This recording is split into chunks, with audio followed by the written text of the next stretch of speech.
যেদিন আজরাইল আইসা আমার রূহটা নিয়ে যাবে, ওই দিন আমার আপন সন্তানেরা পর্যন্ত আমার লাশটা ঘর থেকে নামায়া দিবে। এখন আর কেউ আমার কাছে আসবে না, আমার গায়ের জামাটা বেলেট দিয়া কেটে কেটে রেখে দিবে।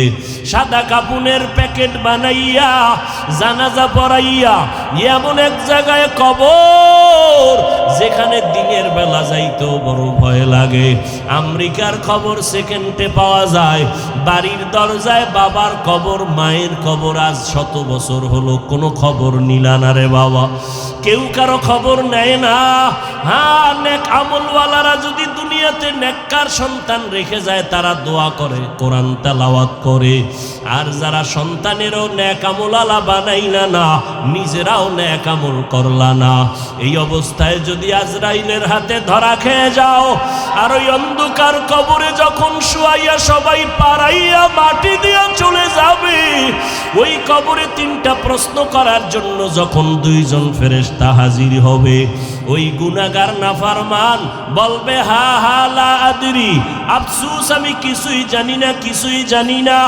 আল্লাহর নবী বলেন, তখন আল্লাহ কুদরতি আওয়াজ দিয়া বলবেন, ও কবরের ফেরেশতারা, এই নাফরমানকে আর কোনো সুযোগ দিও না। আমি দুনিয়াতে কম সুযোগ দেই নাই। আমার দেওয়া পানি, আমার দেওয়া বাতাস, আমার দেওয়া সূর্যের আলো, চাঁদের আলো, আমার দেওয়া নদীর মাছ, জমিনের ফসল, গাছের ফল খাইলো, এত বড় নিমক হারাম একবার আলহামদুলিল্লাহ বলে নাই। ওলামায়ে কেরাম পায়ে ধরে ধরে নামাজের দাওয়াত দিত, একবেলার নামাজেও মসজিদে যায় নাই। ও ফেরেশতারা, আর একে সুযোগ দেওয়া যাবে না, একে ভালো করিয়া ধরো, জাহান্নামের বিছানাটা কবরে বিছাইয়া দাও, কবরের সাথে জাহান্নামের সাথে রাস্তা খুলিয়া দাও। ও যুবক, একটা মশার কামড় সইতে পারো না, গুনাহ নিয়া কবরে গেলে পোকা মাকড়ের কামড় কেমনে সহ্য করবা? আরে ফ্যানের বাতাস ছাড়া ঘুমাইতে পারো না, জাহান্নামের আগুনের গরমে কেমনে সেখানে তুমি থাকবা রে বাবা? আমার আল্লাহ রাগান্বিত হইয়া শেষবারে বলবেন, ও কবরের মাটি, এই নাফরমান গুনাহগারের 2 পার্শ্ব থেকে জোরে জোরে চাপ দাও। এত জোরে চাপ দিবে পাজরের হাড়গুলো চুরমার হয়ে যাবে। আম্মা জান আয়েশা রাদিয়াল্লাহু আনহা বলেন, আমি একদিন তাকায়া দেখি যেই নবীর কোনো গুনাহ নাই, যেই নবী এত দামি, যার কোনো তুলনা নাই, আমার হুজরায় বসে বসে গুনগুন করে কান্না করেন। আমি বললাম, ও নবী কেন কাঁদেন? আমি আয়েশা কি কোনো বেয়াদবি করেছি? বলে না, করো নাই। ও নবী তো কেন কাঁদেন? আল্লাহর নবী বলেন, ও আয়েশা, কিয়ামতের ময়দানের ভয়ঙ্কর অবস্থা আমার মনে পড়েছে, এই জন্য কান্না করি। ও আয়েশা, জানো না কিয়ামতের দিন কে পীর কে মুরিদ কোনো ভেদাভেদ থাকবে না, সবাই উলঙ্গ দাঁড়াবে। হাসরের ময়দানে সবাই উলঙ্গ হয়ে দাঁড়ায় যাবে। একদিকে জাহান্নামের আগুনের আওয়াজ, একদিকে ওদিকে সূর্যের গরম। গুনাহগার নাফরমানের মাথাগুলো টাস টাস করিয়া ফেটে যাবে, পায়খানার রাস্তা দিয়া পেটের নাড়ি ভুঁড়িগুলো পড়তে থাকবে। ওই সময় নবীরা পর্যন্ত বেকারার হয়ে যাবেন, উম্মতের ভুলিয়া গিয়া নাফসি নাফসি বলে কাঁদবেন, আল্লাহর কাছে ক্ষমা চাইতে থাকবেন। ওই সময় কি হালাত হবে? আপন আপন কেউ পরিচয় দিবে না, মা সন্তানের পরিচয় দিবে না, সন্তান মায়ের পরিচয় দিবে না। ওই ভয়ঙ্কর হালাতের সময় আমার উম্মতের কি উপায় হবে? সমস্ত নবীরা নাফসি নাফসি বলে কাঁদবেন। ঈসা নবীর কাছে উম্মতেরা যাবে, বলবে আমি পারবো না, আমার অবস্থা নিয়ে আমি আজকে বেকারার হয়ে গেলাম। উম্মতেরা শেষ সময় আমি মুহাম্মদের কাছে যখন আসবে, আমি তখন নাফসি নাফসি বলে কাঁদবো না, আমি তখন মাকামে মাহমুদ আল্লাহর কুদরতের দ্বারে সেজদায় পড়ে কান্না শুরু করব আর বলবো, উম্মতি উম্মতি রব্বি হাবলি উম্মতি। আমার উম্মতের কি হালাত হবে? আমার কান্না দেখে আল্লাহ বলবেন, নবী আর কাঁদবেন না, আমি কান্না সহ্য করতে পারি না। আল্লাহর নবী বলেন, তখন আমি বলবো আল্লাহ আমার একটা উম্মত যেন জাহান্নামে না যায়। আয় আল্লাহ, জাহান্নামে থাকলে আমি জান্নাতের ভেতরে যাব না। এরে নবীর উম্মতের দল, আমার নবীকে আল্লাহ বলবেন আপনি একটা উম্মত থাকলেও বাছাই করে করে জান্নাতের দিকে নিয়ে যান। আমার নবী উম্মতগুলো নিয়ে হাউজে কাউসারের কিনারায় দাঁড় করায় লাইনে পানি পান করাবেন। ওরে নবীর উম্মতের দল, নবী যখন পানি পান করাবেন লাইনে দাঁড় করায় তার উম্মতের, হঠাৎ দেখবে কিছুক্ষণ পরে একটা পর্দা পড়ে গেল। ফেরেশতাদের বলবে কি ব্যাপার? বলে ওই পার্শ্বের উম্মতগুলো আপনার আসল উম্মত না। বলে কেন? বলে নবী আপনি দুনিয়া থেকে বিদায়ের পর এরা দুনিয়ার তামাশায় পইরা আপনার সুন্নতের জবাই করেছে, নিজেও নামাজ পড়ে নাই, যারা নামাজ পড়তো তাদেরও পছন্দ করে নাই, নিজেরাও দাড়ি রাখে নাই, যারা দাড়ি রাখতো তাদেরও পছন্দ করে নাই, নিজেরাও পর্দা করে নাই, যারা পর্দা করতো তাদেরও পছন্দ করে নাই, এরা আপনার ওই উম্মত। নবী তখন বলবেন সহকান সহকা লিমান গাইয়ারা মিন বাদি, উম্মত বের হয়ে যাও, তোমরা আমার উম্মত না, আমার পরে আমার আদর্শকে তোমরা বিকৃত করেছো। নবী যদি তাড়ায়া দেয় জান্নাতে যাওয়ার কোনো উপায় হবে না। আল্লাহ বলবে এদের জাহান্নামের শিকল লাগাইয়া এরপরে এদের বাম হাতে আমলনামা দেওয়া হবে। আল্লাহ আমলনামা গুনাহগারের এমন ভাবে দিবেন, আল্লাহ বলবে জাহান্নামের ফেরেশতারা এই নাফরমান বেনামাজি গুনাহগারের বুকের মাঝে ছিদ্র করে দাও, বাম হাতটা বুকের ছিদ্র দিয়া ঢুকাইয়া পেছন থেকে বের করো, পিঠের দিক থেকে হাতটা বের করবে। আল্লাহ তাআলা বাম হাতে আমলনামা দিয়া বলবেন ইকরা কিতাবাকা কাফা বিনাফসিকাল ইয়াউমা আলাইকা হাসিবা। ফেরেশতারা বলবে আল্লাহ চেহারা একদিকে, হাত ভিন্ন দিকে পড়বে কেমনে? আল্লাহ রাগান্বিত হয়ে বলবেন এই গুনাহগারের ঘাটটা ধরিয়া মুছাইয়া দাও, জাহান্নামের আযাব সহ্য করা যাবে না রে বাবা, আমার মাওলার কথা গো বিশ্বাস করিও না রে বাবা। হেদায়েতের মালিক আমার আল্লাহ, একটা সেকেন্ডের আযাব সহ্য করতে পারবা না। নবী যদি কান্না করেন তোমার আমার কি উপায় হবে? আল্লাহর কাছে তওবা করে নাও। ও যুবকেরা, স্কুলে কলেজে পড়িয়াও তো তোমার মতো বান্দা নামাজির অভাব নাই। মনেরে বুঝাও রে মন, কয়দিন আর গুনাহ করব? আল্লাহ তো তাকায়া সব দেখতেছেন। আল্লাহর কাছে ক্ষমা চাও আর বলো হে মালিক, জীবনে গুনাহ করে করে জীবনটা নষ্ট করে ফেলেছি, মানুষ আমাকে মাওলানা বলে কিন্তু আমি জানি আমার মতো গুনাহগার কেউ নাই। গুনার কারণে আমার হাত না পাক, আমার জিহ্বা না পাক, আমার অন্তর না পাক। আয় আল্লাহ তওবার নিয়ত করে ফেললাম, আর গুনাহ করব না, নামাজ ছাড়ব না, দাড়ি কাটবো না, বেপরদায় চলবো না, মা বাবাকে কষ্ট দিব না, উলামায়ে কেরামের বিরোধিতা করব না, নবীর তরিকার বাহিরে চলবো না, দেশ জাতির বিরুদ্ধে কোনো ষড়যন্ত্র করব না।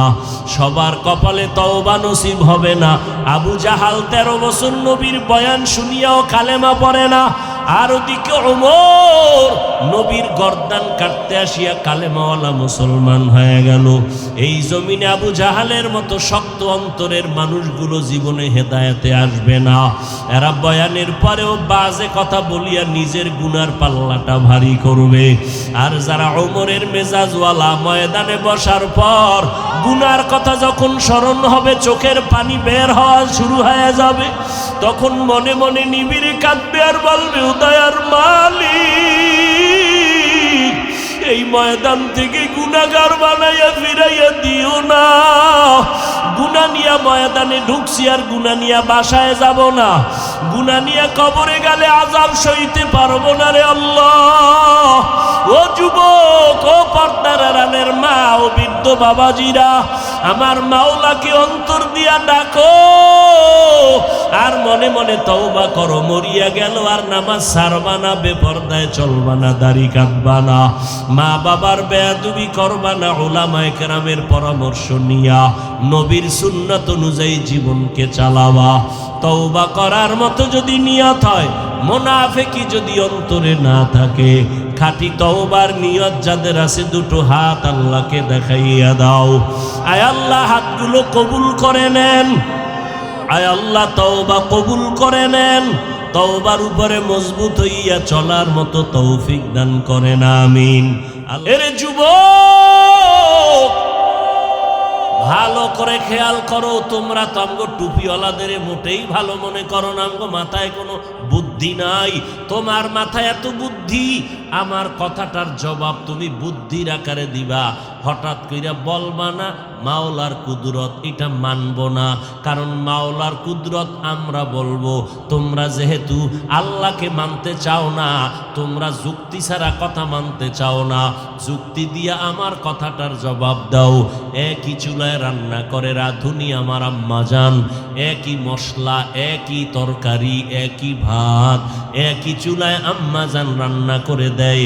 ডাইনিং টেবিলে ওই খানাটা একই তেল, একই মশলা দিয়া তরকারি রান্না করে আব্বা খায়, আম্মা খায়, আমরা ভাই বোনেরা খাই।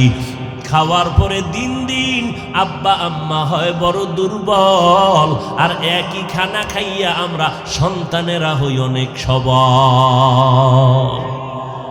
কারণ কি? বুদ্ধিমান যুবকেরা বলো, আমাকে হুজুরগত বুদ্ধি নেই, বলো তো কারণটা কি? এই পণ্ডিতেরা বোবা হয়ে আছো কেন? বলো কারণ কি? বলবা আল্লাহর কুদরত। না, তুমি বলবা না, তুমি আল্লাহকে মানো না, তুমি আল্লাহর কুদরত বলবা কেন? বলবা আমরা। একটা গরুতে বাচ্চা দেয় একটা, কুত্তায় দেয় 5টা। কেউ জমিনে গরু জবাই করে না খেয়ে থাকে না, কুত্তা কেউ জবাই দেয় না। ইউরোপ আমেরিকায় খোঁজ নিয়ে দেখো, বহুজন কুত্তার বাচ্চা কোলে নিয়ে চলে, নিজের বাচ্চা কোলে নেয় না। কুত্তায় বাচ্চা দিল 5টা, কেউ জবাই করে খাইল না। গরুতে বছরে বাচ্চা দেয় একটা, কোটি কোটি কোটি কোটি গরু জবাই হয়। একটু ব্রেন খাটায় বলো, আমার দেশে গরু বেশি না কুকুর বেশি? কারণ এই আল্লাহর কুদরত বলবা না, কারণ তোমরা আল্লাহরে মানো না। তোমগো চেহারা দেখলে বোঝা যায় তোমরা আল্লাহ মানো। খ্রিস্টানের বাচ্চা যেমন, তোমার চেহারা কাঠিন টাঠিন তেমন। আল্লাহ হেদায়াত দান করুন। রাগ করবা না কেউ, রাগ কইরা লাভ কি? মায়ের সাথে রাগ কইরা ঘর থেকে নাইমে গেছে, এমন রাগ কইরা নামছে, মাও কষ্ট পাইছে কঠিন। ঘরে আসছে ঠিক, লাশ হয়ে আসছে। কিসের বাহাদুরি করো? নমরুদের থেকে বড় বাহাদুর কেউ আছে বর্তমানে? কি রাজবাড়িতে গোয়ালন্দ 2-1 আছে? ফেরাউনের থেকে বড় মাস্তান? তো ফেরাউন নেই, মাস্তানি করে টিকতে পারলো না, তুমি কে? কোটি টাকার মালিক দেখো, অভাব হয় না দূর, গরিবে ঘুমায় আরাম করে মনটা বাহাদুর।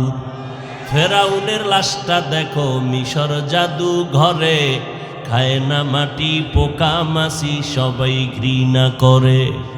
হৃদয়ে থাকিবে যার নম্রতা সদা, রহমত আসিবে সেথা প্রভুর ওয়াদা। বড়র বাড়াই থাকলে দিলে রহমত আসবে না, নিজেকে নিজে ছোট মনে করিও সাদা। উঁচু জমিন থেকে পানি নিচু জমিনে যায়, তেমনি খোদার রহমত আসে নম্রতার হৃদয়। ভোগবিলাসের বাড়ি গাড়ি পরে রবে সব, থাকতে সময় স্মরণ করো আল্লাহ আমার রব।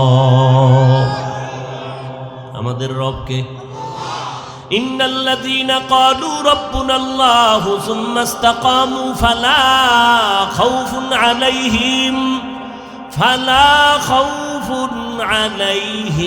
ওয়ালা হুম ইয়াহজানুন।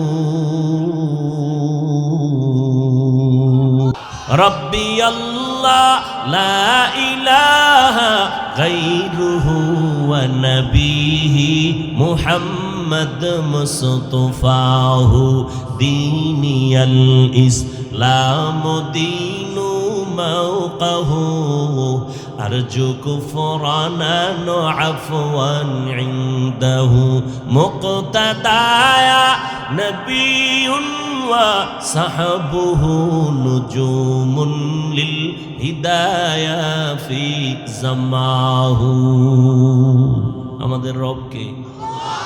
সে আল্লাহ কতজন? সবাই একমত নি? আল্লাহ যে এক, কোন দিক থেকে এক বলেন? সব দিক থেকে এক। কেমন এক? যার কোনো দুই। কুল হুয়াল্লাহু লাম ইয়ালিদ লাম ইউলাদ উলাই কাস ওয়ালিদু মাউলুদেরা উ খালেকাস লাম ইয়ালিদ লাম ইউলাদ উলাই কাস ওয়ালিদু মাউলুদেরা উ খালেকাস। আল্লাহ এমন এক। আল্লাহ বলেন কুল হুয়াল্লাহু আহাদ, হে নবী জানায় দেন আল্লাহ হলেন আমার আহাদ, এক। আহাদুন মানিও এক, ওয়াহিদুন মানিও এক। আমার আল্লাহ ওয়াহিদুনের এক না, আমার আল্লাহ হলেন আহাদুনের এক। কারণটা কি জানেননি? ওয়াহেদ এমন এক যার পরে দুই আছে, আহাদুন এমন এক যার পরে কোনো দুই নাই। আমার আল্লাহ আহাদুনের এক, এমন এক যে আল্লাহর দ্বিতীয় কোনো উদাহরণ। আল্লাহ হলেন আমার এক। আল্লাহ পাক রিজিক দেওয়ার বেলায় এক, সম্মান দেওয়ার বেলায় তিনি এক। কারো থেকে কোনো পরামর্শ নেন? আল্লাহ তাআলা সম্মান দেওয়ার বেলায় এক, হায়াত দেওয়ার বেলায় এক, ইজ্জত দেওয়ার বেলায় তিনি এক, রিজিক দেওয়ার বেলায় তিনি এক। আল্লাহ রিজিকের চাবি কারো হাতে দেন নাই। যদি দুনিয়ার কারো হাতে রিজিকের চাবি দিতেন, ওই দুনিয়ার বেঈমানের আমগো হুজুরগো না খাওয়া কত আগে মেরে ফেলতো। দেয় নাই, এতে কত হামলা আর মামলা, ঠিক না? মহামারী করোনা, স্কুল বন্ধ, কলেজ বন্ধ, ব্যবসা বন্ধ, চাকরি বন্ধ। তাকাইয়া দেখেছ এই জমিনের মধ্যে কোরআনের একটা মাদ্রাসাও বন্ধ হয় নাই। কোন হুজুর না খাইয়া ভিক্ষা করেছে, বলছে করোনায় ছেলে মেয়ে নিয়ে না খায় মরি, কিছু দাও, ভিক্ষা দাও। ভালো করে রাখবেন, তাল মিলাইবেন না, সত্যটা বলবেন, মানেন আর না মানেন। হুজুরেরা ভিক্ষা করছে করোনায়, জোরে বলো। এরপরও কিছু মুসলমান, সাধারণ মুসলমান না, কোনো বেঈমানের বাচ্চাও না, যারা ইসলাম বুঝে, আলেম ওলামাদের ভিতরের হালাত পর্যন্ত জানে, এই রকম কিছু মুসলমান মুনাফেকেরা কয় আমরা মাদ্রাসাওয়ালারা নাকি ভিক্ষা করে চলি। আমি বলি যারা আমাদের ভিক্ষুক বলে ওরা ডাকাত, ওরা জালেম, ওরা সন্ত্রাসী, ওরা চাঁদাবাজ। আল্লাহ হেদায়াত দান করুন। আরো জোরে বল। খারাপ লাগতেছে মনে হয়? চালাবো তো ইনশাআল্লাহ। বসবেন না উঠবেন? যদি দেখেন মোনাজাতটা ফট করে দিছি তো কেউ উঠে যায়, আমার ইশারা দিছে যে হুজুর এবার মোনাজাত দেন। আল্লাহ সবাইকে কবুল করেন। কি আমল করছেন, খুব নিজের বড় মনে করতেছেন। আচ্ছা, যারা টুপি নাই, দাড়ি নাই, নামাজ নাই, এই সাইড বাদ, যাগো দাড়ি টুপি আছে, নামাজ আছে, আপনাদের বলি, আপনারা যে এত আমল করেন, কবুলের কোনো গ্যারান্টি পাইছেন? স্বপ্নেও না। কি আমল করেন? পিসাবেরাও কোনো গ্যারান্টি দেয় নাই। এটা একটা কথা হইল। আমলের গ্যারান্টি পান না, এতেই যেই ভাব। যদি স্বপ্ন যোগে পাইয়া লাইতেন যে হ্যাঁ আমারে শয়তানে কইছে আমি জান্নাত পামুই, তা তো উভয় আছে। পাঁচ ওয়াক্ত নামাজি বেনামাজিরে দেখলেই সি সি সি, অথচ নামাজি সন্তানের সুদের টাকা খাইয়া সেজদা দেয়। আছে না নাই? আমি মাঝে মাঝে বলি কি পিসাবের মুরিদার, তাবলিগওয়ালা আর হাজি সাহেব আপনার ইমানের পার্সেন্ট কত টের পাওয়া যায় মাইয়া বলার বিয়ার সময়। জিন্দেগি মে বন্দগি তু কর নাহি, জিন্দেগি মে বন্দগি তু কর নাহি, जिंदगी पे बंदगी शर्मिंदा है, जिंदगी पे बंदगी शर्मिंदा है।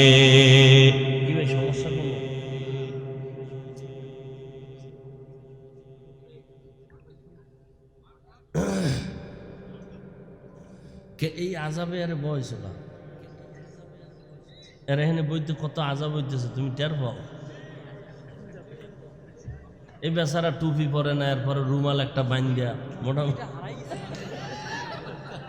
না, তোমার কষ্ট হইতেছে আমি বুঝতেছি। আল্লাহ কবুল করো। তুমি বসো বসো বসো বসো, মোহাব্বত থাকলে বসো, আল্লাহ কবুল করো। একটা টুপি দে ওরে, নাই টুপি নাই কে? আশেপাশের দোকান নাই, একটা টুপি দেওয়া যায় না? আল্লাহ আছে, ওই টুপিটা লো লো লো লো, মাশাল্লাহ মাশাল্লাহ। ও তো আবার কানঠুই লয়ে লইছে, লো এটা লো দেন, মাশাল্লাহ মাশাল্লাহ। এদিকে আগুয়া, আরে ব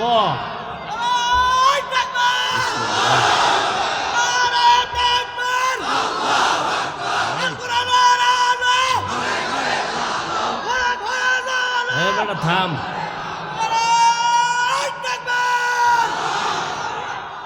আল্লাহ আমার যুবকদের কবুল করেন। যুবকদের জন্য নবী কি কইছে খবর নাই যুবকের, খালি বিড়ি টানে আর সারা রাত মোবাইলের মোরাকাবা করে। আমরা মোনাজাত ধরি বইয়া, যুবকেরা মোবাইল নিয়ে মোনাজাত ধরে হইয়া, ঠিক নেই? সারাটা রাত মোবাইল সামনে নিয়ে মোনাজাত ধইরা কবিরা গুনার প্র্যাকটিস করে সারা রাত কাটায় দেয়, আর চেহারা কাটন হয়ে গেছে খবর নেই। যাও কিছু ভালো থাকতো, ওই চুল কাইটা ইন্দুর বান্দরে সব শেষ।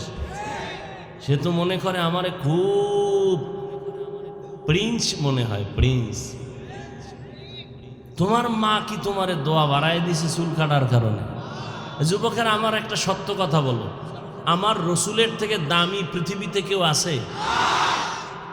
একমত? আমার নবীজির থেকে কোনো পীর, কোনো বুজুর্গ, কোনো আলেম, কোনো মুফতি, মুহাদ্দিস, মুফাসসির, দার্শনিক, কবি, কোনো বৈজ্ঞানিক আছে? সবাই একমত? নাম্বার 2, আমার নবীজির আদর্শের মতো দামি কোনো আদর্শ আর কারো কাছে আছে?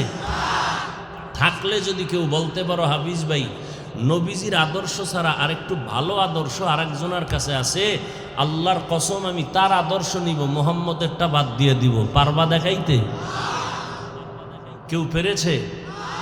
অবশ্য নবীরটা বাদ দিয়া নতুন কিছু আদর্শ উম্মতের কাছে বিক্রি করেছিল, চাইছিল যে মুহাম্মদেরটা বাদ দিয়ে আমগোটা গ্রহণ করে কিনা, কিন্তু তারা কামিয়াব হতে। যেমন আব্রাহাম লিঙ্কনের আদর্শ, মাও সেতুনের আদর্শ, লেনিনের আদর্শ, কালমার্সের আদর্শ, প্লেটোর আদর্শ, আরো আরো কত কত আদর্শ, কোন আদর্শের দ্বারা উম্মত শান্তির ঠিকানা খুঁজে পায় নাই। বিধর্মীরা পর্যন্ত বাধ্য হইয়া মুহাম্মদের আদর্শ গ্রহণ করে কালেমা পড়েছে। ফাইনাল কি জবাব? গোটা দুনিয়ার সমস্ত আদর্শ হলো নাপাক, মদিনাওয়ালা নবীর আদর্শই শুধু পাক। এইবার আমাকে বলো, তৃতীয় প্রশ্ন, সেই নবীর আদর্শের ভিতরে কি নখ কাটার নিয়ম আছে? তুমি বেঈমানের লাইনে নখ কাটো কেন বাবা? বলো কি স্বার্থ আছে? থাকলে আমিও যাব। যদি কও যে বেঈমানের লাইনে নখ কাটলে চোখের জুতি বাড়ে, তা আমিও ওই লাইনে নখ কাটব। একটা লাইন দেখাও, একটা স্বার্থ। নবীজির লাইনে, নবীজির আদর্শে কি চুল কাটার নিয়ম নাই? তুমি নবীরে লাথি মাইরা বেঈমানের পা চাটা গোলামি কেন করো? কি স্বার্থ বলো? আমিও যাব।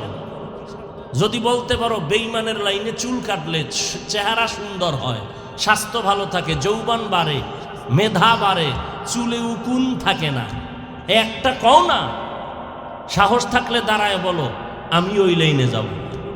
আর যদি বলো হাফিজ ভাই না এটা বলা যাবে না, আমরা ওয়াসওয়াসায় পড়েছি, তাহলে বলো আমি নিচে নামি, তোমার পা আমি ধরি, পাও ধরে বলবো মদিনাওয়ালার আদর্শ আবার নতুন করে শুরু করো। दुनिया में हो दुनिया का तलबगार ना हो, बाजार से गुजर हो खरीदार ना हो। दुनिया में हो दुनिया का तलबगार ना हो, बाजार से गुजर हो खरीदार ना हो। ये दुनिया एक मिसले कागज फूल है, ये दुनिया एक मिसले कागज फूल है। जिंदगी में बंदगी तू करना है, जिंदगी में बंदगी तू करना है। जिंदगी बे बंदगी शर्मिंदा है, जिंदगी बे बंदगी शर्मिंदा है। যুবকেরা আল্লাহর মোহব্বতে বলো খারাপ লাগেনি? ভাল লাগে? কই একতারা নাই, হারমোনি নাই, বাদ্য নাই, ভাল লাগে? তাহলে বাদ্যযন্ত্রের গুলো শুনো কেন? মদিনার নবী বলেন এর উম্মতের দল, বাদ্যযন্ত্রের আওয়াজ যদি শুনো কানে আঙ্গুল দাও, কারণ এটা শয়তানের আওয়াজ। এগুলোর দ্বারা গুনার স্পৃহা বাড়ে, অন্তর মরে যায়। ও বান্দা তোমরা কেন এগুলো শুনো রে বাবা? এখন তোমরা আবার বাংলাও শুনো না, এত আপডেট হয়ে গেছো, শুধু হিন্দি শুনে। এক যুবক মোবাইলে হিন্দি গান সাইরা চলে আর সে লাফাইতেছে। কি যুবক কি কয় জানো নি? আমিও জানি না, আব্বাও জানে না। তো লাফাও কেন? কয় মজা লাগে। এরে যুবক, ১৫০০ বছর আগে পয়গম্বর বলেছেন দুনিয়ার যুবক বুড়ারা আমি মুহাম্মদের বিরোধিতা করেছে, যুবকেরা আমার উপকার করেছে, সহযোগিতা করেছে। এজন্য যুবকদের দিয়ে আমার নবী একটা কমিটি করেছিলেন, হিলফুল ফুজুল কমিটি। ও যুবকের দল, আজকে মনে মনে তুমি ভাবতেছো মনে হয় জানো আমি আটকাইয়া তুমগো বুঝি আবার দিনের লাইনে ঢুকাইয়া দিব। এতক্ষণ যে চিল্লাইলাম কোনো এক সময়ও, আজও না বিগত দিনও না, কখনো বলি নাই আমি পাঁচকল্লি টুপি মাথায় দিয়েছি, তোমরা যদি টুপি না দাও গুনাহ হবে, একবারও বলি নাই। আমি কওমি মাদ্রাসার সন্তান, একবারও বলি না কওমিতে না পড়লে গুনাহ হবে। আমি তাবলিগের লাইনের সন্তান, একবারও বলি না তাবলিগে না গেলে গুনাহ হবে। ও বান্দা আমি পীর মুরিদির লাইনের সন্তান, কিন্তু একবারও বলি নাই তুমি পীরের কাছে না গেলে জাহান্নামে যাইবা। শুধু এতটুকু নয়, আমি তোমাকে আল্লাহ পাওয়ার জন্য এই কথা বলি নাই স্কুল বন্ধ করে দাও, কলেজ বন্ধ করে মাদ্রাসায় চলে আসো, আমগো মতো হুজুর হয়ে যাও, একবারও বলি নাই। বরং স্কুলে যারা পড়ো আমি কলিজা দিয়া দোয়া করে গেলাম ওই লেখাপড়ার সীমানা ছাড়বা না। কলেজে যারা পড়ো পড়ো, ডাক্তার হও, আল্লাহর শুকর আমগো মাদ্রাসা আইসা তোমার মাওলানা হওয়ার কোনো প্রয়োজন নাই। আমার মাদ্রাসাগুলোতে যেই পরিমাণ মাওলানা বেড়ে গেছে, আর তোমার স্কুলের ছাত্র আইনা মাওলানা বানানোর প্রয়োজন হবে না। বরং স্কুল কলেজে পড়ে তুমি ডাক্তার হও, কারণ আমার সোনার বাংলাদেশে ডাক্তারের বড় অভাব, ইঞ্জিনিয়ারের বড় অভাব, বড় প্রফেসরের বড় অভাব। এমন এমবিবিএস ডাক্তার চাই না যে এমবিবিএস ডাক্তার হইয়া বলে আল্লাহ নারীদের উপরে পর্দার আয়াত এককভাবে চাপায় দিছে, আল্লাহ বড় জালেম। এমন এমবিবিএস ডাক্তারের নাম তাসলিমা নাসরিন। এই রকম ডাক্তার চাই না। যদি ডাক্তার হও আদর্শ ডাক্তার হইও। যদি প্রফেসর হও ঢাকা কলেজের প্রফেসর আহমদ শরীফের মতো প্রফেসর আমরা চাই না, যে আহমদ শরীফ ক্লাসে ঢুইকা কয় আমি আহমদ শরীফ আজকে তোদের জন্য সুসংবাদ দিলাম, মক্কা শরীফ মদিনা শরীফ হাদিস শরীফ কোরআন শরীফ লাগবে না, আমি আহমদ শরীফ যথেষ্ট। আর ছেলেদের মরার আগে বলে গেল আমারে তোরা কবর দিবি না, আমি কবরের আযাব গজব বিশ্বাস করি না। ঠিকই আহমদ শরীফ মরার পরে কবর দেওয়া হয় নাই, হসপিটালে দেহ দান করে দেওয়া হয়েছে। এমন প্রফেসর চাই না। এমন এক ডাক্তার হও তোমার ডাক্তারি আদর্শের কথায় যেন কলিজা ঠান্ডা হয়। তুমি এমন প্রফেসর হও তোমার আদর্শে যেন অন্ধকার দূর হইয়া যায়। এর যুবক গোটা দুনিয়া তোমার দিয়ে তাকাইয়াছে, তোমার থেকে আলো নিবে। তুমি শিক্ষার জ্ঞান ছড়াইবা, তোমার শিক্ষার জ্ঞানের আলোতে সব সমাজের অন্ধকার দূর হবে। নেশাগ্রস্তরা নেশা ছেড়ে দিবে তোমার আদর্শের কারণে। কিন্তু তোমার আদর্শ এত দুর্বল, যদি এই দুর্বলতা কাটতে না পারো ভবিষ্যৎ অন্ধকার হয়ে যাবে। এজন্য শুধু তুমি যে দায়ী তা না, তোমার আব্বা তোমার আম্মাকেও বলতে চাই, ও আব্বা আম্মারা সন্তানটাকে আদর্শ ডাক্তার বানাবেন, সন্তানটাকে আদর্শ ইঞ্জিনিয়ার বানাবেন। এরে আম্মা জানেরা, আপনাদের এত সম্মান এত মর্যাদা আমার আল্লাহ দিয়েছেন, কিয়ামত পর্যন্ত আর কেউ নতুন ভাবে সম্মান বাড়াতে পারবে না। কোন চালাক কোন ধোঁকাবাজ যদি বলে আমরা নতুন ভাবে নারীদের সম্মান বাড়াবো, আল্লাহর কসম আল্লাহর কসম আল্লাহর কসম করে বললাম নারীদের সম্মান তারা বাড়াতে পারবে না, বরং নারীরা হবে আরো অপমান। যত লাইনে সম্মান বাড়ানোর প্রয়োজন কে বাড়ায় দিছেন? কিয়ামত পর্যন্ত আর কোনো লাইন বাদ রাখেন নাই যেখানে আর নতুন করে কিছু বসানো সুযোগ আছে। যা দরকার সব আল্লাহ রসুলের মাধ্যমে করে দিয়েছেন। আম্মা জানেরা এত সম্মান, এরে আম্মা জানেরা আপনারা নবীদের মায়ের মতো মা, আপনারা সাহাবায়ে কেরামের মায়ের মতো মা, আপনারা আলেমের মায়ের মতো মা। আজ এই স্টেজে কয়েকজন ছাত্রের মাথায় পাগড়ি দেয়া হলো, এরা কোরআন মুখস্থ করে ফেলেছেন। সেদিন এক জায়গায় পাগড়ি দিলাম, একটা বাচ্চা 8 বছরের সন্তান 6 মাসে কোরআন মুখস্থ করেছে। এরে আম্মা জানেরা, এই দুনিয়াতে যত ভালো সব ভালো আপনাদের কারণে। এসপি সাহেবের ব্যবহার ভালো, ওসি সাহেবের ব্যবহার ভালো, এমপি সাহেবের ব্যবহার ভালো, চেয়ারম্যানের ব্যবহার ভালো। এই জমিনে যত ভালো ভালো বলি না কেন, সব ভালোর অবদান হলো মায়ের অবদান। মা জানেরা, এজন্যই তো বিশ্ব বরেণ্য দার্শনিক ওলিয়ে কামেল আল্লামা ইমাম গজালি রহমতুল্লাহ আলাইহি বলেছেন, জমিনের মধ্যে প্রত্যেকটা বাচ্চার জন্য মা হলো প্রাথমিক শিক্ষিকা। মা সন্তানের যা শিখাবে সন্তান তাই শিখবে। আল্লাহর নবীও বলেন এই জমিনে নেককারিনী রানীদের মতো দামি সম্পদ আর জমিনের মধ্যে হতে পারে না। এরে আম্মা জানেরা, কত মানুষ বিয়ার পরে তদবির নেয়, কান্নাকাটি করে সন্তানের জন্য, সন্তান পায় না। আর আল্লাহ আপনাদের সন্তান দান করেছেন, অবহেলা করবেন না। সন্তানটাকে আদর্শওয়ালা ডাক্তার বানান, কোরআন পড়াইয়া ডাক্তার বানায়া যান। আপনার সন্তানের কোরআন পড়নেওয়ালা আদর্শ ইঞ্জিনিয়ার বানায় যাবেন। কিয়ামত পর্যন্ত আপনি সন্তানের তেলাওয়াতের সওয়াব কবরে পাইতে থাকবেন। ওই সন্তানের জন্য মানুষও দোয়া করবে, আপনিও দোয়া পাবেন। এরে নবীর উম্মতের দল, স্কুল কলেজ বাদ দিয়া তোমার আল্লাহ পাওয়ার কোনো চিন্তা করা লাগবে না, চাকরি ছাড়া লাগবে না, ব্যবসা বন্ধ করা লাগবে না।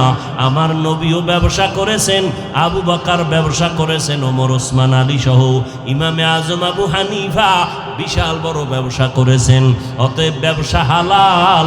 আল্লাহর নবী কয়, ও ব্যবসায়ীরা, যদি সৎভাবে ব্যবসা করো তোমাদের জন্য সুসংবাদ, আমি নবীর সাথে তোমরা জান্নাতে থাকবা।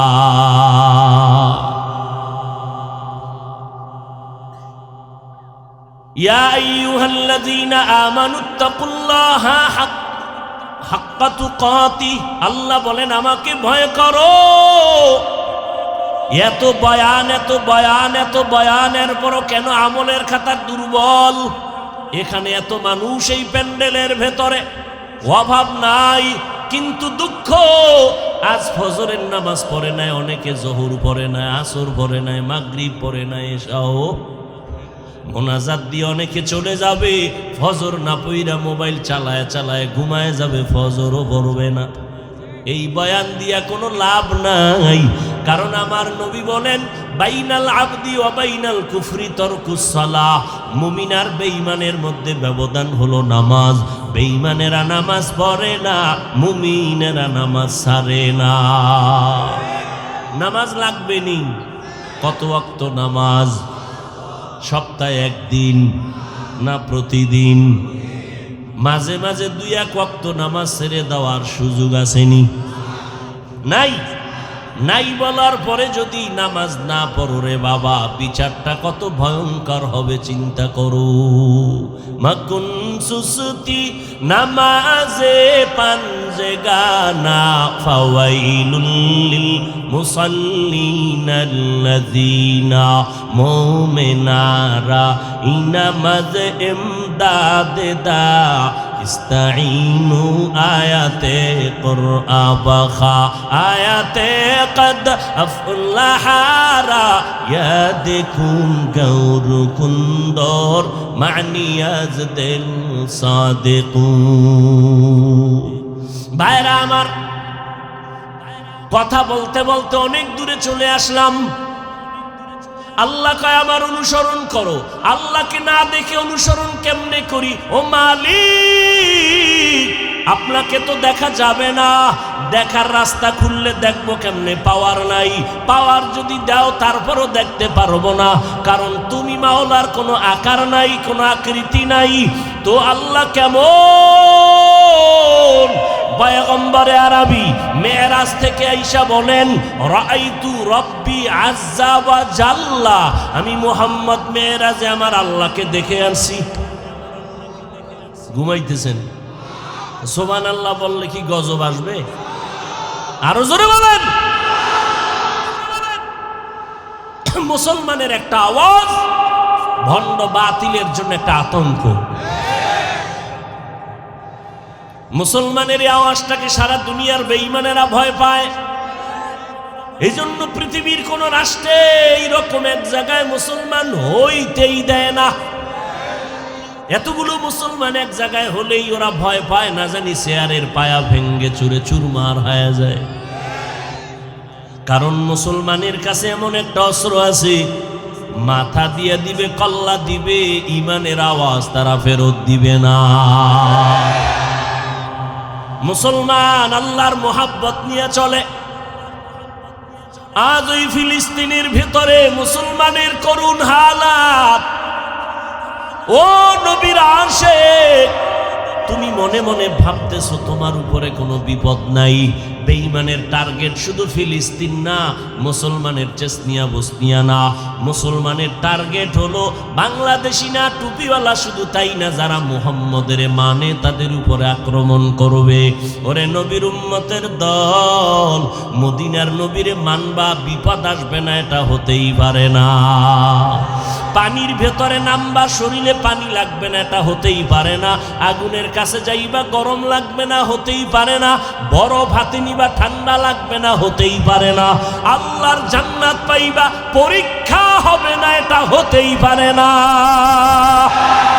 ওয়ালা তাহিনু ওয়ালা তাহজানু ওয়া আনতুমুল আ'লাউন ওয়া আনতুমুল আ'লাউনা ইন কুনতুম মুমিনিন।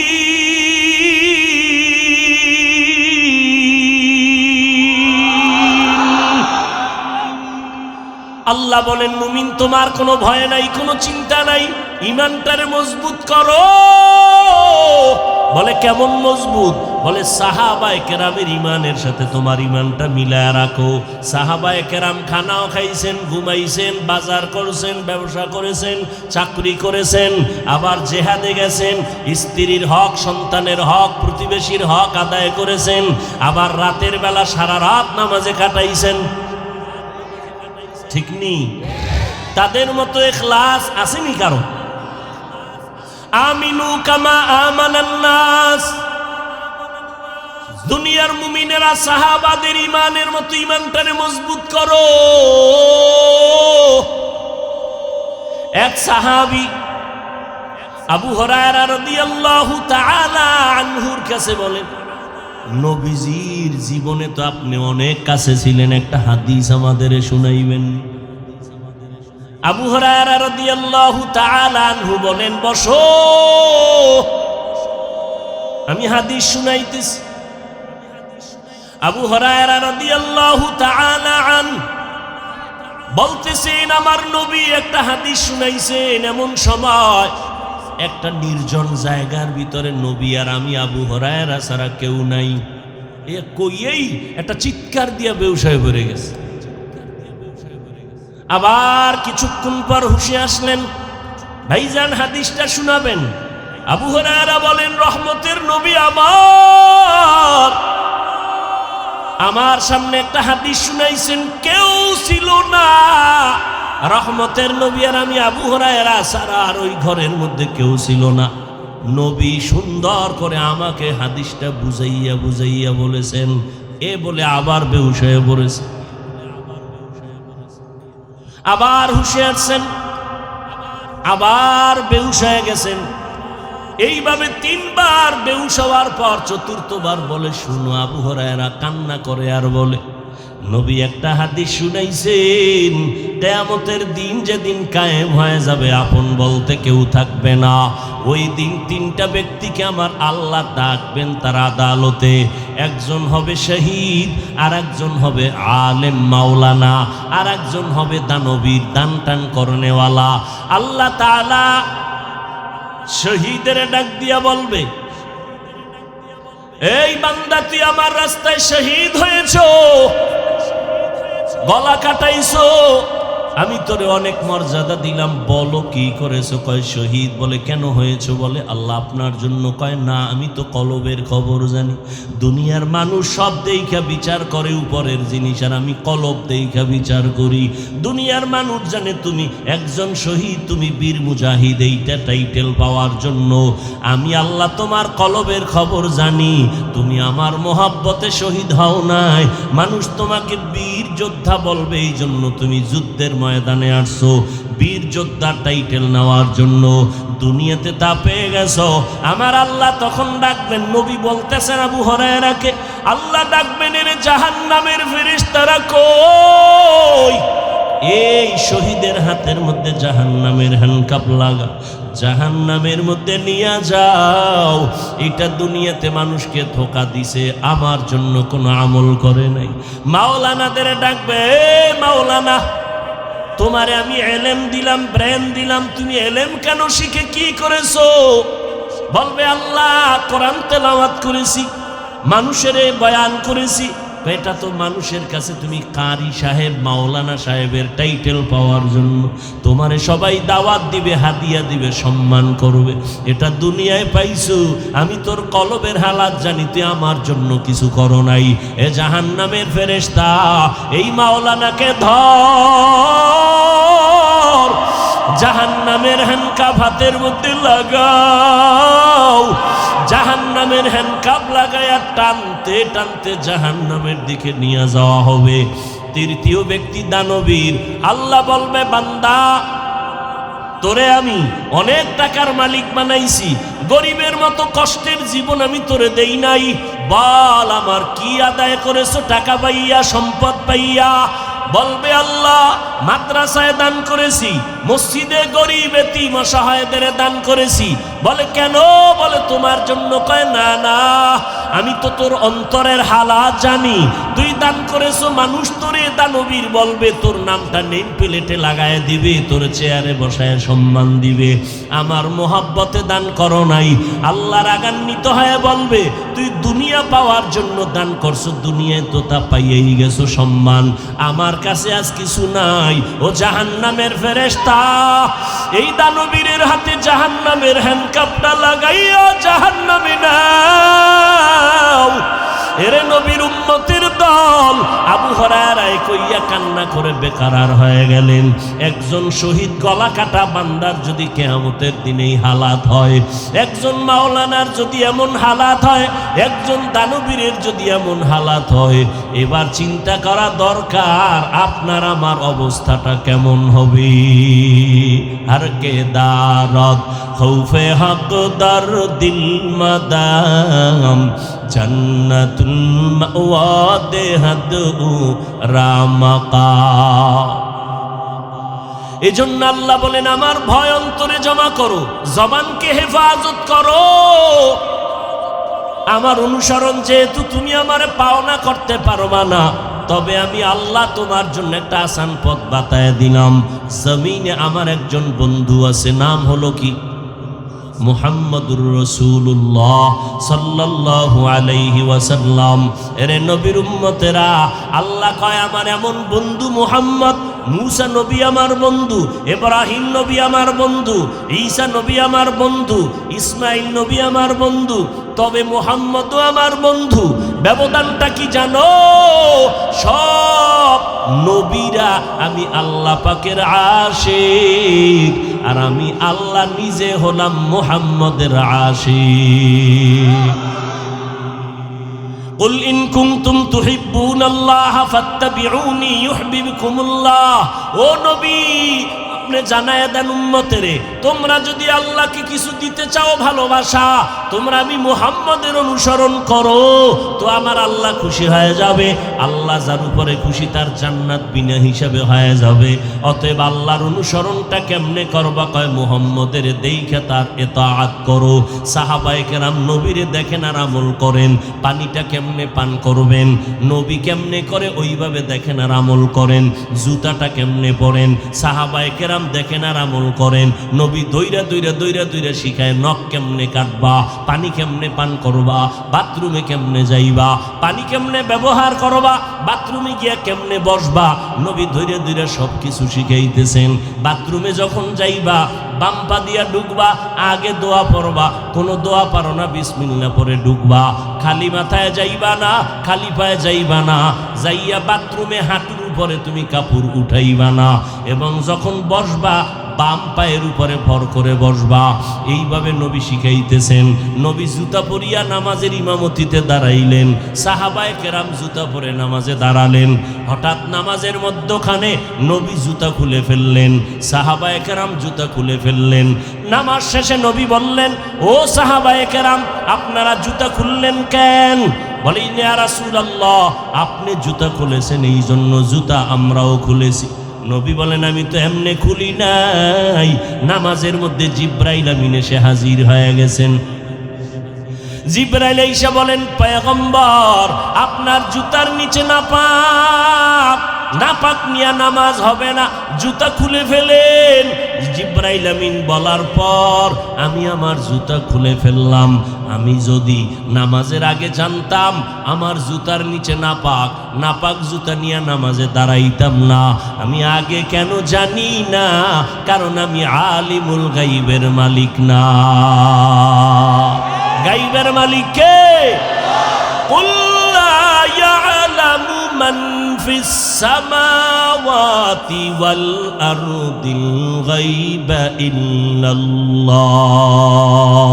হে নবী জানায়া দেন, আসমানের বাসিন্দারা কেউ গায়ব জানে না, জমিনের বাসিন্দারা কেউ গায়ব জানে না।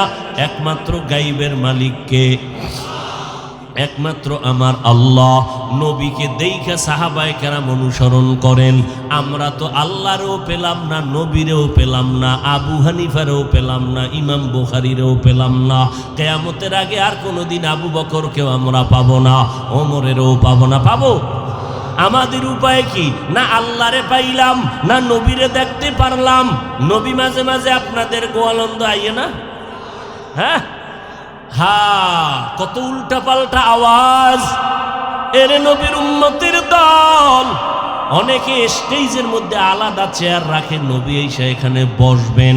ওরে নবী যদি আসেন মদিনার থেকে, শুধু দেহ আসবে নাকি রুহু আসবে না? দোনোটা। যদি কও নবীর দেহ আসবে রুহু আসবে না, এটা অসম্ভব। যদি বলো দেহ আসবে না রুহু আসবে, তো মদিনায় নবীর লাশটা থাকবে, রুহু ব্যতীত লাশ, এটাও কোনো দিন হতে পারে না। যদি বলো নবী পুরাটা আসবেন দেহ আর রুহু নিয়া, তো মদিনা খালি, এটাও কোনো দিন সম্ভব না। এগুলো সব মূর্খতার বহির প্রকাশ। আমার নবীকে আর দেখা যাবে না, তো আমাদের উপায় কি? নবীও বিদায় বেলা বলে গেলেন, এরে উম্মতের দল, আমি বিদায় নিয়ে গেলাম, তোমরা অনুসরণ আমার করতে গিয়ে যারা আমারে পাইবা না, জমিনে আমি মুহাম্মদের একদল বন্ধু আছে, ওই বন্ধুদের অনুসরণ করবা। বন্ধুদের অনুসরণ করলে আমি রসুল খুশি, আর আমি রসুল যদি খুশি হয়ে যায় আমার আল্লাহ খুশি।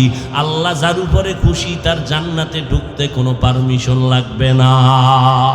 জমিনে আল্লাহর বন্ধু আমার নবী, আর আমার নবীর বন্ধু কিয়ামত পর্যন্ত এক দল। কয় দল?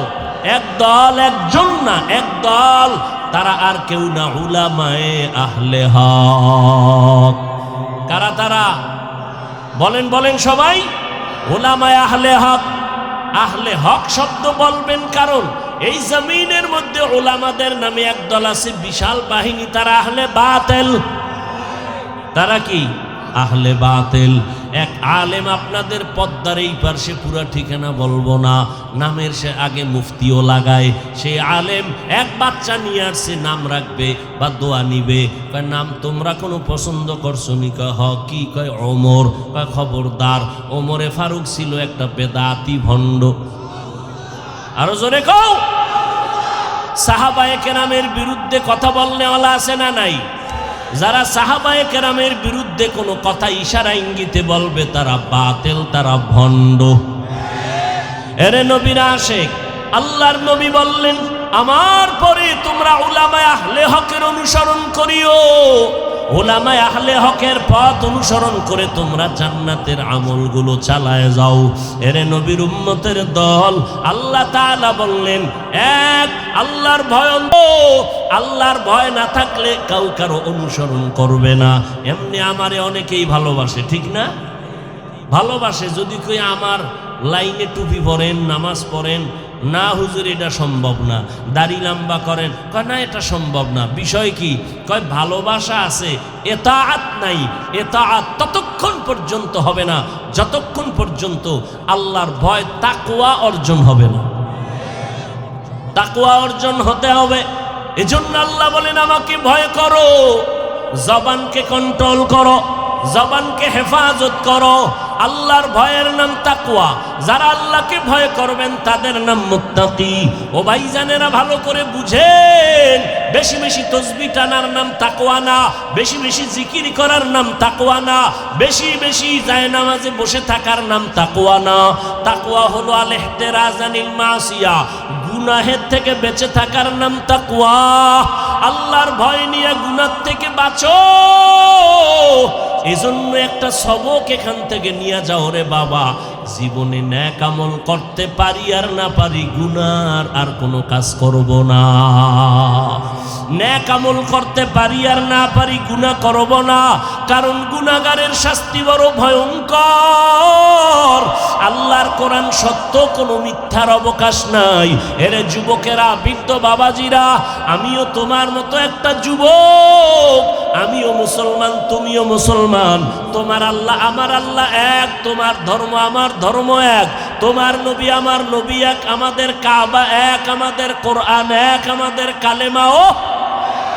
দুনিয়াতে আসছি এক, বিদায় হব তাও এক, কাফনও হবে এক, কালার হবে এক, কবরের সাইজও এক, প্রশ্ন তিনটা তাও এক। অতএব বাবারা, ভিন্ন কোনো চিন্তা করার কোনো সুযোগ নাই। আজকে কেমন মুসলমান তুমি? আমি টুপি মাথায় না দিলে লজ্জা লাগে, আর তুমি টুপি মাথায় দিতে বড় লজ্জা লাগে। আমি দাড়ি কাটতে লজ্জা পাই, তুমি রাখতে লজ্জা পাও। আমি মসজিদে ঢুকতে মোহাব্বত করি, না ঢুকলে লজ্জা লাগে, তুমি মসজিদে ঢুকতে লজ্জা লাগে। তুমি কেমন মুসলমান হইলা রে বাবা? অথচ তোমার মতো কত যুবক জীবনে মাদ্রাসায় পড়ে নাই, স্কুল কলেজে পড়ে, চাকরি করে, ব্যবসা করে, এক বেলার নামাজও বাদ দেয় না। মিথ্যা বললাম? বাবা তুমি কেন পারবা না? তোমার মতো যুবক তাকায় দেখো, এই জমিনের মধ্যে ব্যবসা করে, চাকরি করে, র্যাব, আর্মি, পুলিশ, বিডিআরের চাকরি করে, নামাজ ছাড়ে না। নদীর মধ্যে মাছ ধরে, নামাজ ছাড়ে না। তোমার মতো বান্দা ময়দানে কৃষি কাজ করে, নামাজ ছাড়ে না। গাড়ি চালায়, ড্রাইভারি করে, নামাজ ছাড়ে না। তুমি কেন পারবা না? ও বুড়া বাবাজিরা, আপনাদের মতো কত বুড়া হাতে লাঠি নিয়ে মসজিদে গিয়া নামাজ পড়ে, কষ্ট করে, নামাজ ছাড়ে না। আপনারা কেন পারবেন না? ও ঘরের যুবতী বোনেরা, আপনাদের মতো কত বোন পাঁচ বেলার নামাজ পড়ে, স্কুল কলেজে পড়িয়াও মোবাইলে অযথা সময় নষ্ট করে না, নিজের সতীত্ব ধরে রাখিয়া চলে, মা বাবার খেদমত করে।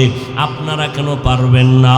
ও পর্দার আড়ালের আম্মা জানেরা, আপনার মতো কত মা এই অঞ্চলে ঘুরলে, তালাশ করলে পাওয়া যাবে, তাহাজ্জুদ নামাজও পড়ে, পাঁচ ওয়াক্ত নামাজ পড়ে, স্বামীর মাল হেফাজত করে এবং সন্তানগুলোকে আদর্শওয়ালা বানানোর জন্য চেষ্টা করে। এরে আম্মা জানেরা, আপনাদের এত মর্যাদা, আপনারা কেন এই মর্যাদার রাস্তা থেকে কেন আপনারা বের হয়ে ভিন্ন দিকে দৌড়ান? ভিন্ন দিকে তো শান্তি নাই। এই বুঝটা আপনার অন্তরে আসবে না যতদিন আল্লাহর ভয় আপনার ভেতরে না আসবে। এই ভয়টা যার অন্তরে আসে, তারাই আমার মাওলার মোলাকাতের রাস্তা পেয়েছে। ঈসা নবীর মা মারিয়াম আলাইহিস সালাম এতটা দামি, কিয়ামতের দিন জান্নাতের ভেতরে আমার নবীর সাথে বিবাহের বন্ধন হয়ে যাবে। এরে পর্দার আড়ালের আম্মা জানেরা, যেই ফেরাউন আল্লাহর সাথে বেঈমানি করিয়া নিজে চেয়ারে বসিয়া এরপরে বলে আমি বড় খোদা, শুধু খোদাই দাবি করে নাই, আনা রব্বুকুমুল আ'লা, আমার মতো বড় খোদা কেউ নাই। এই ফেরাউনের ঘরে স্ত্রী নাম কি? আসিয়া। আল্লাহ তারে এমন ভাবে কবুল করেছেন, ওই আসিয়া একদিন চিরুনি দিয়া মাথা আছড়ায়, হঠাৎ চিরুনিটা মাটির মধ্যে পড়ে গেল, উঠাইতে গিয়া আল্লাহর নাম জবানে বের হয়ে গেল। ফেরাউন পাশে দাঁড়াইয়া হঠাৎ করে শুনে, তুমি কার নাম নিলা? কয় আল্লাহর। আর গোপন রেখে লাভ নাই। এইবার ফেরাউন কয় আমি তো তোমার খোদা। কয় না, আমি তো মুসা নবীর খোদার উপর ঈমান এনেছি, এতদিন আমি গোপন রেখেছিলাম, এখন আর গোপন রাখার কোনো সুযোগ নাই, যেহেতু প্রকাশ হয়েই গেছি আর এটা বন্ধ করা যাবে না। ফেরাউন ডাক দিয়া কয় আসিয়া সর্বনাশ, আমার খোদাইগিরি না জানি কি হয়ে যায়, তুমি আমার সাথে এরকম করবা না, কি চাও সব দিব। বলে তুমি যাই দাও, আমার মাওলার মোহাব্বত আমি আলাদা ফেরত দিতে পারবো না। আমি মাওলার আশেক হয়ে গেলাম, আমি মাওলার মোহাব্বত অন্তরে জমায়ে ফেলেছি, আমি আমার মাওলার নাম না নিলে আমার কলিজা ঠান্ডা হয় না। ফেরাউন বলে খবরদার, আর একবারও তুমি বলবা না। আসিয়াকে ফিরাইতেই পারে না। এক পর্যায়ে ফেরাউন বলে আমার কানে কানে একটু আমারে খোদা বলিয়া ডাক দাও। আসিয়া ডাক দিয়া কয়, রে ফেরাউন, আমি এমন আল্লাহর গোলাম যে আল্লাহ বধির না, অন্ধ না, যদি আমি তোমার কানে আস্তে করে কিছু বলি তাও আমার আল্লাহ শুনবেন, আমার আল্লাহকে ফাঁকি দেওয়ার কোনো সুযোগ হবে না। আসিয়া এবার আল্লাহর উপরে মজবুত হয়ে গেল। ফেরাউন যখন দেখলো আর আসিয়াকে লাইনে নেওয়া যায় না, এবার ফেরাউন রাগান্বিত হয়ে বাঁকা হইয়া বলে, ও আসিয়া, আল্লাহরে যদি তুমি ভুলিয়া না যাও, আমারে যদি যদি খোদা বলে স্বীকৃতি না দাও, আমি তোমাকে বিচারের কাঠগড়ায় দাঁড় করাবো। আসিয়া বলে, রে তুমি যা করো কিছুই আমার আপত্তি নাই। বলে, তোমার হাতে পায়ে রশি লাগায় ফাঁসি দিব। যখন ফেরাউন বলল, আসিয়া বলে, করো, আমার কোনো আপত্তি নাই। আমি আমার মালিকের ভুলতে পারবো না, কারণ আমার মালিক, আমার ইজ্জতের মালিক, আমার হায়াতের মালিক, আমার রিজিকের মালিক আমার আল্লাহ ছাড়া আমার আপন কেউ নাই। ওই আল্লাহ আমাকে কথা বলার শক্তি দান করেছেন, ওই আল্লাহ আমার সুন্দর চেহারা দিয়া বানাইছেন। ফেরাউন যখন দেখলো ফিরানো যায় না, ফাঁসির মঞ্চে নেওয়ার জন্য রেডি হয়ে গেল। আসিয়ার হাতে পায়ে রশি লাগাইয়া এবার যখন ফাঁসির মঞ্চে নিবেন, আসিয়ার উপরে আঘাত, চোখের পানি ছেড়ে কাঁদেন আর আমার মাওলার সাহায্য চাইতেছেন। এতে হঠাৎ করিয়া যখন আসিয়াকে ফাঁসি দিবে খবরটা ছড়ায় গেল। একদিন ওই পথের দ্বারে মুসা নবীর আগমন ঘটে গেল। আসিয়া মুসা নবীরে দেইখা কয়, ও পয়গম্বর, আপনি জানেননি, আপনি তো আল্লাহর সাথে মাঝে মাঝে কথা বলতে যান, আপনি একটু বলবেন আমি আসিয়ার উপরে আপনার মাওলা রাজি না বেজার হয়ে গেছে? এবার মুসা নবীকে, আমার মাওলা তোমার উপরে রাজি, কোনো চিন্তা নাই, তুমি মজবুত হইয়া থাকো, আল্লাহ তোমার উপরে রাজি হয়ে আছেন। আসিয়া ডাক দিয়া কয়, ফাঁসির মঞ্চে নাও। আসিয়া এক মুসা নবীর মুখে আশ্বাস বাণী শুনিয়া আসমানের দিকে দুহাত উঁচু করে দোয়া করে আর কাঁদে, রব্বি বিনিলি ইনদাকা বাইতান ফিল জান্নাহ। ও আল্লাহ, ফিরআউনের সামনে আজ আমি বেইজ্জতি হয়ে যাইতেছি, তুমি আমাকে দয়া করে ইজ্জতের হেফাজত করো, জান্নাতে তোমার কাছে একটা ঘর বানাইয়া দাও। ওয়ানাজ্জিনি মিন ফিরআউনা ওয়া আমালিহি ওয়ানাজ্জিনি মিন কওমিনাল কওমিজ জালিমিন। ফেরাউনের অত্যাচার থেকে আল্লাহ তুমি মুক্তি দাও। আসিয়া কান্নাকাটি করে দোয়া করার সাথে সাথে হঠাৎ আসিয়া আসমানের দিকে তাকায় দেখে আমার মাওলা পাকের কুদরতের পর্দা খুলে দেওয়া হলো। আসিয়া তাকায় দেখে লক্ষ লক্ষ ফেরেশতারা অপেক্ষায় আছে আসিয়াকে স্বাগতম দিয়া, জান্নাতের নাজ নিয়ামত দিয়া তারপরে নিয়ে যাবে। আসিয়া দেখে এবার ফাঁসির মঞ্চে যায় আর মুস্কি মুস্কি হাসতেছে। ফেরাউন ডাক দিয়া কয়, আসিয়া, একটু আগে তুমি কান্না করলা, এখন আবার তুমি কেন হাসো? বলে, রে ফেরাউন, তুমি জানো না আমার আসল মালিকের দরজা খুলিয়া গেছে, আমি যেই মালিকের জন্য আমি পাগল, ওই মালিকের কর্মচারীরা অপেক্ষায় আছে আমাকে জান্নাতের মধ্যে নিয়ে নিবে। ওই জান্নাত আমি তাকায় দেখতেছি, লক্ষ লক্ষ ফেরেশতাদের দেখতেছি। এইবার ফাঁসির মঞ্চে যখন আসিয়াকে ঝুলাইয়া দিল, আল্লাহ পাক রব্বুল আলামিন ফেরেশতা পাঠায় তাকে রূহটা জান্নাতের মধ্যে নিয়ে নিল। আমার নবী বলেন, কিয়ামতের ময়দানে আমি মুহাম্মদের সাথে জান্নাতে যত নারীর সাথে বিবাহ হবে, ফেরাউনের স্ত্রী আসিয়ার সাথে আল্লাহ আমার সাথে বিবাহের বন্দোবস্ত করায় দিবেন। এরে পর্দার আড়ালের আম্মা জানেরা, একটা মা যখন আদর্শওয়ালা হবে, ওই ঘরটা জান্নাতের বাগান হয়ে যাবে। স্বামী যদি একটু আঁকা বাঁকা চলে, স্ত্রী ভালো হলে স্বামীটাও লাইনে চলে আসবে। এরে আম্মা জানেরা, আল্লাহর কোরআন সত্য, নবীর কথা সত্য, মিথ্যা না। ও যুবকেরা তৈরি হও, কয়দিন আর দুনিয়াতে বাঁচবা, চোখের সামনে শুধু লাশ আর লাশ। এমন একটা দিন নাই যুবকের লাশের খবর নাই রে বাবা, মরণ তো লাগবে। আজকে তুমি কত আরামে খাও আর ঘুমাও, গরমে তুমি আজকে ফ্যান চালাও, মশার যন্ত্রণায় মশারি টানায় ঘুমাও। ও বান্দা, গুনাহ নিয়ে যদি কবরে যাও, আজকে আমি যদি প্যান্ট শার্ট টাই লাগাইয়া দাড়ি কামায়া তোমার মতো চলতাম, কেউ আমারে বাধা দিত না। কিন্তু না, কেন এত কষ্ট করিয়া এই লেবাস পোশাক নবীর তরিকায় হালালভাবে চলি, নামাজ পড়ি? এর একমাত্র কারণ আমার মাওলার কোরআন সত্য, জান্নাত জাহান্নাম সত্য। গুনাহ নিয়ে যারা কবরে যাবে তাদের আযাব হবে সত্য, নেক আমল নিয়ে যারা যাবে তাদের কবর জান্নাত হবে সত্য। এরে নবীর উম্মতের দল, আজকে যদি মনে করো কবরে কোনো আযাব হবে না, যদি এটা সত্যই হয় তো তুমিও বাঁচলা, আমিও মুক্তি পেয়ে যাব। কিন্তু সত্য না, গুনাহগারের আযাব হবে, দলিলের অভাব নাই।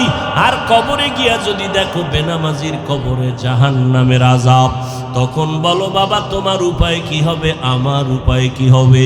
আজকে কত সম্মান, কত স্লোগান, কত চেয়ার, কত খানার আয়োজন। যেদিন আজরাইল আইসা আমার রূহটা নিয়ে যাবে, ওই দিন আমার আপন সন্তানেরা পর্যন্ত আমার লাশটা ঘর থেকে নামায়া দিবে। এখন আর কেউ আমার কাছে আসবে না, আমার গায়ের জামাটা বেলেট দিয়া কেটে কেটে রেখে দিবে। সাদা কাপুনের প্যাকেট বানাইয়া জানাজা পড়াইয়া এমন এক জায়গায় কবর যেখানে দিনের বেলা যাইতেও বড় ভয় লাগে। আমেরিকার খবর সেকেন্ডে পাওয়া যায়, বাড়ির দরজায় বাবার কবর, মায়ের কবর। আজ 100 বছর হলো কোনো খবর নিলা না রে বাবা, কেউ কারো খবর নেয় না। হ্যাঁ, নেক আমলওয়ালারা যদি দুনিয়াতে নেককার সন্তান রেখে যায় তারা দোয়া করে, কোরআন তেলাওয়াত করে। আর যারা সন্তানেরও নেক আমলওয়ালা বানাইলা না, নিজেরাও নেক আমল করলা না, এই অবস্থায় যদি আজরাইলের হাতে ধরা খেয়ে যাও, আর ওই অন্ধকার কবরে যখন শুয়াইয়া সবাই পাড়াইয়া মাটি দিয়া চলে যাবে, ওই কবরে 3টা প্রশ্ন করার জন্য যখন 2 জন ফেরেশতা হাজির হবে, ওই গুনাহগার নাফরমান বলবে হা হা লা আদরি, আফসোস আমি কিছুই জানি না, কিছুই জানি না।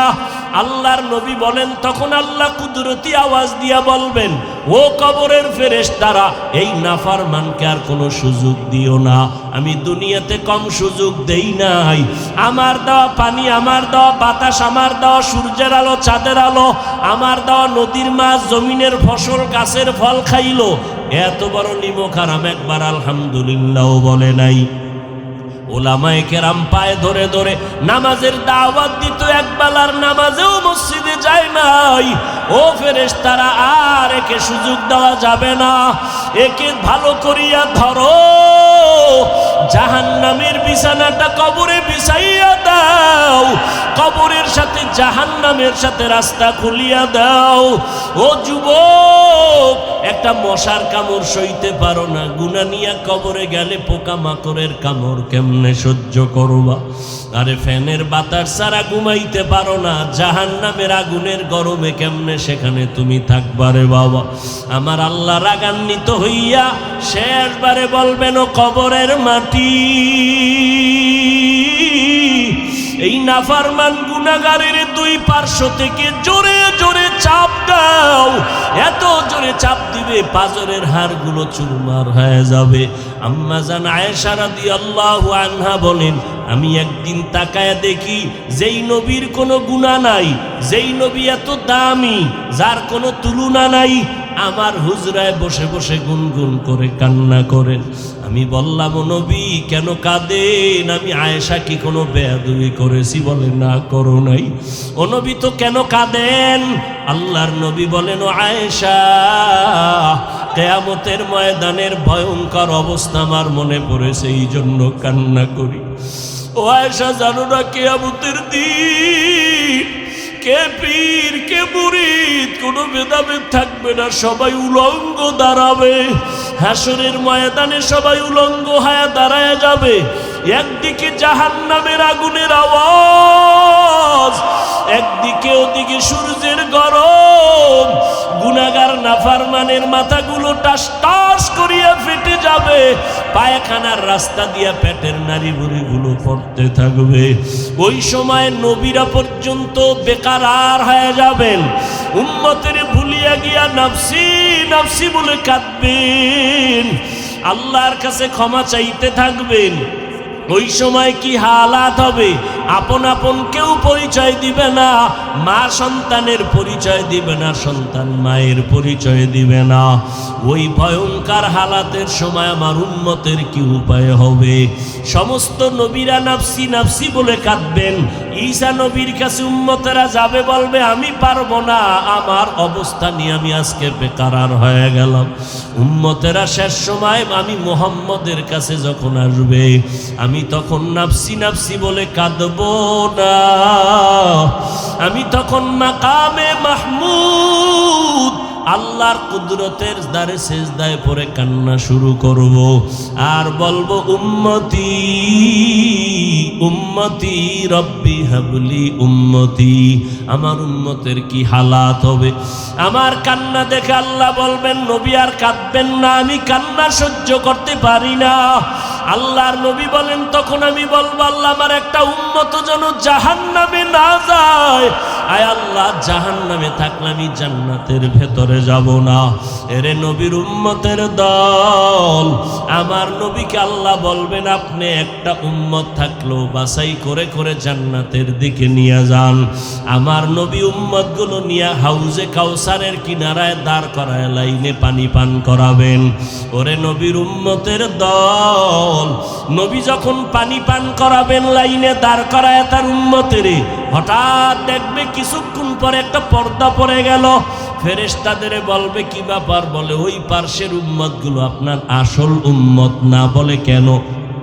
বলে নবী আপনি দুনিয়া থেকে বিদায়ের পর এরা দুনিয়ার তামাশায় পইরা আপনার সুন্নতের জবাই করেছে, নিজেও নামাজ পড়ে নাই, যারা নামাজ পড়তো তাদেরও পছন্দ করে নাই, নিজেরাও দাড়ি রাখে নাই, যারা দাড়ি রাখতো তাদেরও পছন্দ করে নাই, নিজেরাও পর্দা করে নাই, যারা পর্দা করতো তাদেরও পছন্দ করে নাই। এরা আপনার ওই উম্মত। নবী তখন বলবেন সহকান সহকা লিমান গাইয়ারা মিন বাদি, উম্মত বের হয়ে যাও, তোমরা আমার উম্মত না, আমার পরে আমার আদর্শকে তোমরা বিকৃত করেছো। নবী যদি তাড়ায়া দেয় জান্নাতে যাওয়ার কোনো উপায় হবে না। আল্লাহ বলবে এদের জাহান্নামের শিকল লাগাইয়া এরপরে এদের বাম হাতে আমলনামা দেওয়া হবে।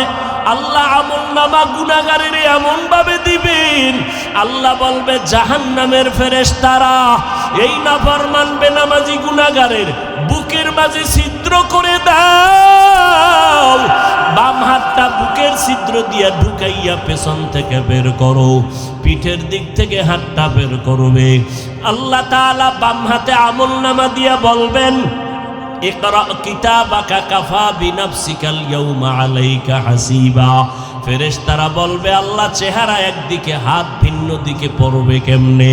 আল্লাহ রাগান্বিত হয়ে বলবেন এই গুনাহগারের ঘাটটা ধরিয়া মুছাইয়া দাও, জাহান্নামের আযাব সহ্য করা যাবে না রে বাবা। আমার মাওলার কথা বিশ্বাস করিও না রে বাবা। হেদায়েতের মালিক আমার আল্লাহ, একটা সেকেন্ডের আযাব সহ্য করতে পারবা না। নবী যদি কান্না করেন তোমার আমার কি উপায় হবে? আল্লাহর কাছে তওবা করে নাও। ও যুবকেরা, স্কুলে কলেজে পড়িয়াও তো তোমার মতো বান্দা নামাজির অভাব নাই। মনেরে বুঝাও রে মন, কয়দিন আর গুনাহ করব? আল্লাহ তো তাকায়া সব দেখতেছেন। আল্লাহর কাছে ক্ষমা চাও আর বলো হে মালিক, জীবনে গুনাহ করে করে জীবনটা নষ্ট করে ফেলেছি। মানুষ আমাকে মাওলানা বলে, কিন্তু আমি জানি আমার মতো গুনাহগার কেউ নাই। গুনার কারণে আমার হাত না পাক, আমার জিহ্বা না পাক, আমার অন্তর না পাক। আয় আল্লাহ তওবার নিয়ত করে ফেললাম, আর গুনাহ করব না, নামাজ ছাড়ব না, দাড়ি কাটবো না, বেপরদায় চলবো না, মা বাবাকে কষ্ট দিব না, উলামায়ে কেরামের বিরোধিতা করব না, নবীর তরিকার বাহিরে চলবো না, দেশ জাতির বিরুদ্ধে কোনো ষড়যন্ত্র করব না। সবার কপালে তওবা নসিব হবে না। আবু জাহাল 13 বছর নবীর বয়ান শুনিয়াও কালেমা পড়ে না। আর ওদিকে ওমর নবীর গর্দান কাটতে আসিয়া কালেমাওয়ালা মুসলমান হয়ে গেল। এই জমিনে আবু জাহালের মতো শক্ত অন্তরের মানুষগুলো জীবনে হেদায়েতে আসবে না। এরা বয়ানের পরেও বাজে কথা বলিয়া নিজের গুনার পাল্লাটা ভারী করবে। আর যারা ওমরের মেজাজওয়ালা, ময়দানে বসার পর গুনার কথা যখন স্মরণ হবে, চোখের পানি বের হওয়া শুরু হয়ে যাবে, তখন মনে মনে নিবিড়ে কাঁদবে আর বলবে, উদয়ার মালিক, এই ময়দান থেকে গুনাহগার বানাইয়া ফিরাইয়া দিও না। গুনাহ নিয়া ময়দানে ঢুকছি আর গুনাহ নিয়া বাসায় যাব না, গুনাহ নিয়া কবরে গেলে আযাব সইতে পারবো না রে আল্লাহ। ও যুবক, ও পর্দার আড়ালের মা, ও বৃদ্ধ বাবাজিরা, আমার মাওলাকে অন্তর দিয়া ডাকো আর মনে মনে তওবা করো। মরিয়া গেল আর নামাজ ছাড়বা না, বেপরদায় চলবা না, দাড়ি কাটবা না, মা বাবার বেয়াদবি করবা না, উলামায়ে কেরামের পরামর্শ নিয়া নবীর সুন্নাত অনুযায়ী জীবনকে চালাবা। তওবা করার মতো যদি নিয়ত হয়, মুনাফিকি যদি অন্তরে না থাকে, খাঁটি তওবার নিয়ত যাদের আছে, দুটো হাত আল্লাহকে দেখাইয়া দাও।